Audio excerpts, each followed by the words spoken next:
Local support for News 6 has been provided by the Northwest Ohio Educational Technology Foundation, Bowling Green State University, and the members of WBGU-TV. Also thanks to St. Mary's Rotary Club for assisting with today's production costs. Hi, we're the 6th grade class of Holy Rosary School, home of the Royals. Welcome to News 6.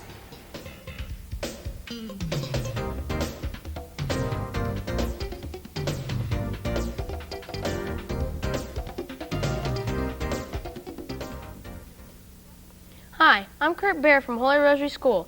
Welcome to News 6. With today's first story, here's Kristen Leonards. Today's first story is about the Grand Opera House. New life has been breathed back into this historical building. Once operated as a theater, it is now a site of both the past and present. Lisa Scott has the story. Hi, I am Lisa Scott, and I'm interviewing Tom Walter about the history of the Grand Opera House. When was the Opera House built, and what is the history of the building?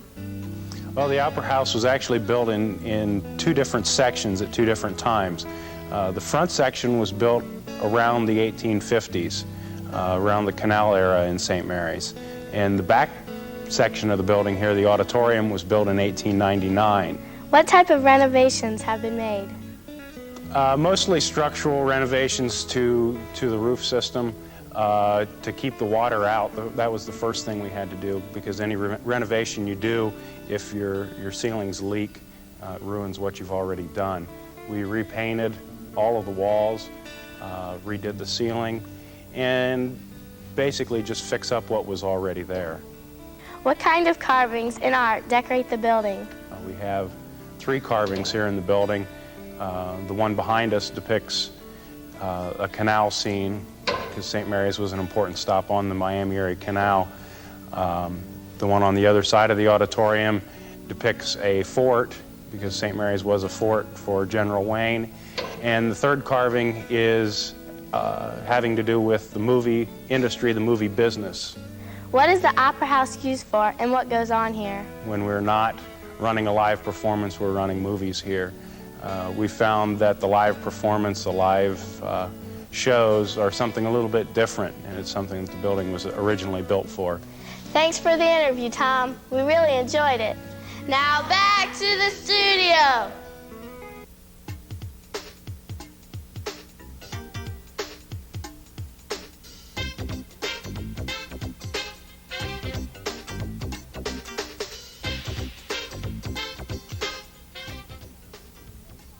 Today's News 6 is produced by the 6th grade class of Holy Rosary School.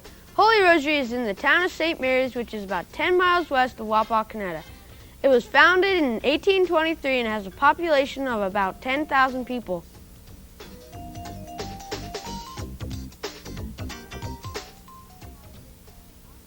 What is electricity? How is it made? Our next story answers these questions and gives us an inside look into the operations of a power plant. Adrian Owens has the story on the source we rely on for energy. Have you ever wondered about how to make electricity? Well, I did, and I went to Dick Hariff of the St. Mary's Power Plant to find out all about it. Dick, when did the power plant get started? It started in 1890. It was on the south side of St. Mary's. They moved it over to here in 1896 because of the canal water, and they had wells drilled north of here. It was a water and electric. They pumped the water to the city too at the time. How do you make electricity? We burn coal. The coal heats water in the boiler to steam. The steam goes through a line into the turbine. The turbine is spun by the steam hitting vanes, which spin through a coil of wires that make electricity. Who do you supply electricity for? The city of St. Mary's, some of the people that live on the edge of town, factories over here on the east side of town, the Goodyear, the foundry. Could you take us on a tour of the plant?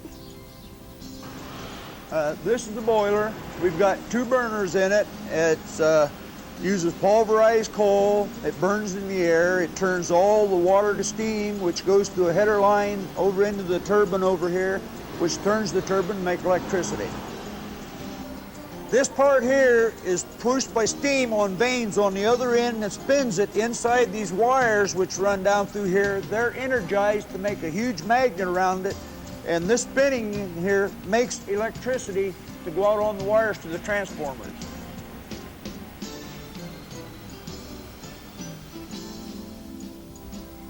Thanks for showing us how electricity is made. We really enjoyed it. And now let's power on back to the studio. Have you thought about your future career goal lately?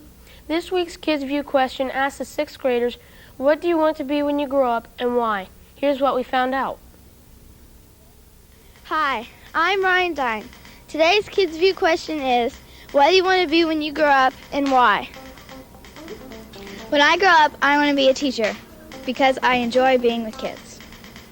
When I grow up, I want to be an engineer so I can design on computers.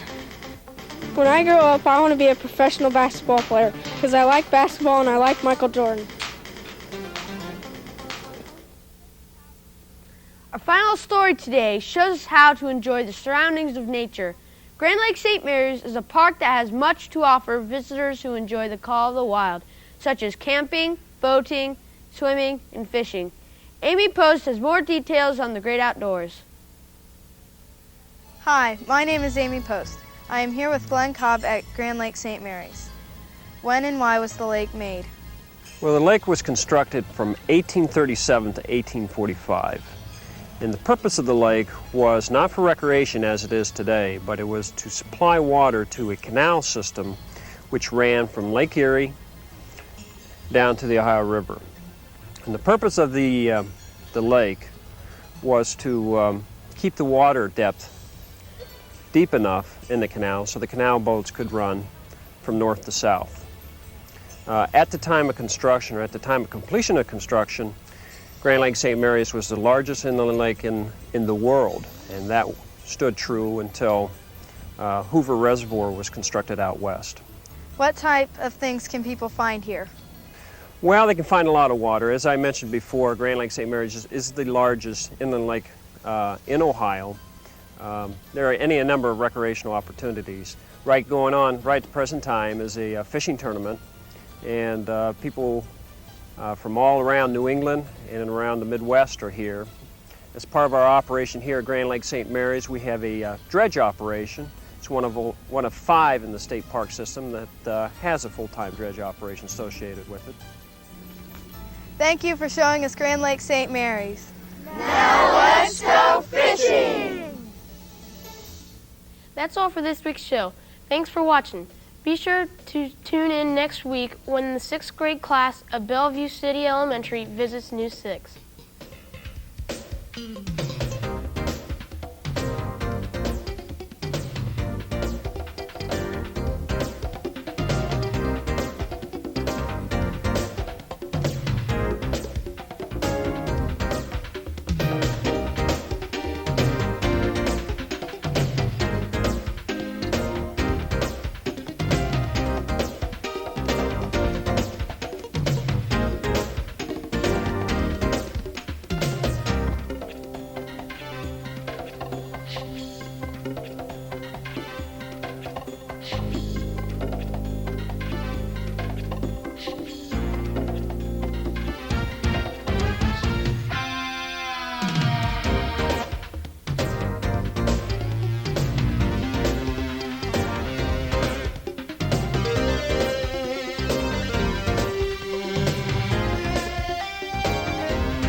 Local support for News 6 has been provided by the Northwest Ohio Educational Technology Foundation, Bowling Green State University, and the members of WBGU-TV.